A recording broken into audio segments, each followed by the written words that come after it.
So rumors are circulating that firearms parts sold in California must now go through gun stores and have background checks ran on them. Is that true? Well, let's talk about this. But real quick before we jump into this video, if you think the state of California needs to stop violating our right to keep and bear arms, go ahead and hit the like button and subscribe. I also want to give a shout out to one of the main supporters of this channel, which is USCCA.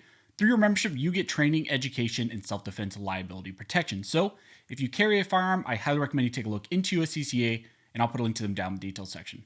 So like I said in the intro, in this video, we will be talking about AB 879, which is California's firearms precursor part ban that will be going into effect July 1st of 2022.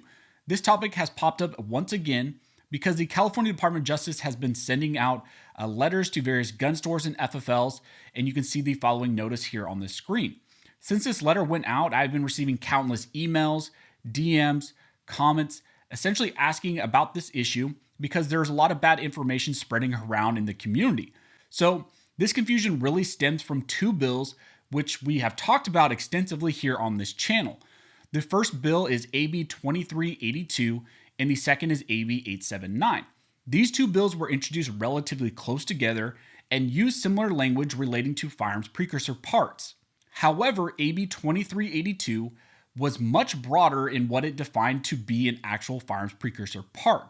AB 2382 stated a firearms precursor part included a component of a firearm that is generally necessary to build or assemble a firearm and is included in one of the following categories. And then it had various categories. It stated 1, a firearm barrel, 2, an ammunition feeding device, including but not limited to a magazine or speed loader, 3, an unfinished receiver, including both a single part receiver and a multiple part receiver, such as a receiver in an AR-10, an AR-15 style firearm. And then it also said an unfinished receiver includes a receiver tube, a molded or shaped polymer frame or receiver, a metallic casting, a metallic forging, and a receiver flat, such as from an AK weapon system, essentially is what it's talking about there in that section. Then it also goes on to say number 4, a finished upper receiver for a multiple part receiver system such as an AR-10 or AR-15 style firearm. So there it's talking about the upper receiver. And then it says 5, an unfinished handgun frame, 6, a finished slide to be used to enclose a handgun barrel. So it's talking about an actual handgun slide. And then 7, it talks about a trigger pack or a fire control group for specific firearms. So as you can see in that definition of AB 2382, that bill sought to regulate a broad category of parts as well as 80% lowers. In contrast, AB 879 sought to also regulate firearms precursor parts, but it had a different definition of what it considered to be a firearms precursor part. So here's the definition under AB 879. It states an unfinished receiver, including both a single part receiver and a multiple part receiver, such as a receiver in an AR-10 or AR-15 style firearm. It also states an unfinished receiver includes a receiver tube, a molded or shaped polymer frame or receiver, a metallic casting, a metallic forging, and a receiver flat, such as from a Kalashnikov AK weapon system. So there again, it's talking about AKs. And then it says 2, an unfinished handgun frame. But then it ends its definition of what a firearms precursor part is. So AB 2382 sought to broadly regulate 80% lowers and many parts as well, while AB 879 sought to only regulate 80% lowers. Now, here is the important part for anyone who's confused or for those gun stores that are giving out incorrect information. AB 2382, which is the bill that sought to regulate parts as well, did not pass. That bill died. In contrast, AB 879, which is the bill that was much more limited in scope and only regulated 80% lowers, polymer 80s, handgun frames, receivers that aren't finished, that one did pass. So the law, which will be going into effect on July 1st of this year, only defines firearms precursor parts as essentially 80% lowers, polymer 80s, those unfinished handgun frames and receivers.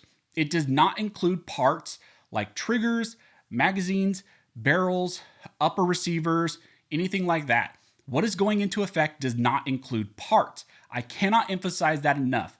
The law that is going into effect on July 1st does not impact individual parts. It only impacts unfinished frames and receivers. And where can you find additional proof of that outside of the bill that was passed? Well, if you actually look at the California Penal Code under section 16531, it states a firearms precursor part is defined to mean only 80% lowers and unfinished lowers and handgun frames, like was actually mentioned in AB 879. The language in the penal code was pulled directly from AB 879, but it does not mention anywhere in the penal code triggers, barrels, magazines, or anything like that. Now, one additional thing that needs to be mentioned is that originally when AB 879 was passed, it was set to take effect in 2025. However, the state of California pushed the timeline sooner and actually set a sooner date when it passed a different bill, which was SB 118. SB 118 was another gun control bill that included trying to ban the Franklin Armory Title Is and other firearms and tried to bring them within the definition of a so-called assault weapon in the state of California and to bring them into the California Penal Code ban under 30515. Through SB 118, the state of California essentially banned those Franklin Armory Title Is, others, and required them to actually be registered with the state of California. However, another sneaky thing they did with SB 118 is that they pushed the effective date of the Precursor Part ban from 2025 to 2022. So you may have some stores out there or some people out there thinking that the Firearms Precursor Part ban doesn't go into effect until 2025 because that's what AB 879 said. But when you look at the penal code and when you look at SB 118, and that's essentially what happened through SB 118, is push forward that date. The starting date for this Firearms Precursor Part ban, the Precursor Part vendor licensing, you having to go to a store to purchase these, that is starting July 1st of 2022. And if you want to purchase an 80% lower, you will need to go to one of those Firearms Precursor Part vendors, i.e. a gun store, and have your background check run. Essentially, the state of California is now going to treat the sale, transfer of all unfinished frames and lower receivers and the frames of handguns like they would any other firearm.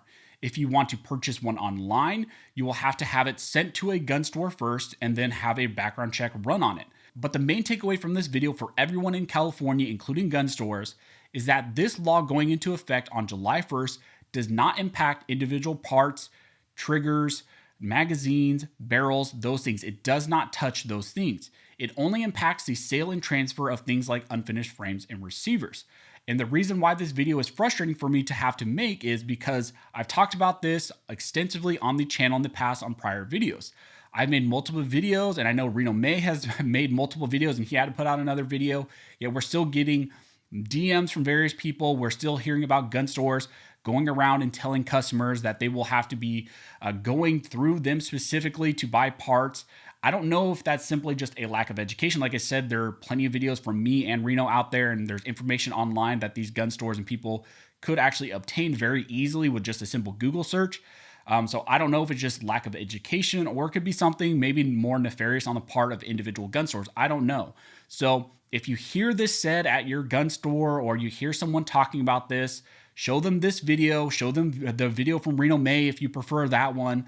Let them know that that information that they are disseminating to California gun owners is incorrect. This is information that we need to get right in the state of California because we already have so many restrictions in place on our right to acquire, purchase, have firearms, to exercise our fundamental rights.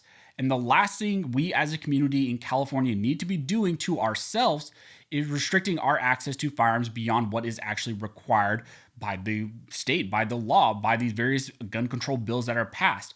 We don't need to do more than what is actually required. So if you have any questions, go ahead and comment down below and I'll try to answer the best of my ability. Also, if you like this video and like support the channel, one of the best ways to do that is to like, comment, and subscribe. All those things help to fuel the algorithm or fuel Al Gore's rhythm. It adds fuel to his jet and it signals to YouTube that you guys see value in these videos and this type of 2A news. Again, I cannot thank you guys enough for everybody who's liked, commented, subscribed, who hits the notification bell, who shares these videos when I post them. You guys are directly impacting this channel, impacting these videos, and helping me to reach and educate more people than I could ever do on my own. So thank you guys so much for all of your support. If you don't have a comment in mind, just comment down below. This comment to fuel the algorithm. So as always, thank you all for watching. Don't forget to like and subscribe. And never forget, this station was built by armed scholars and this station will be maintained by armed scholars.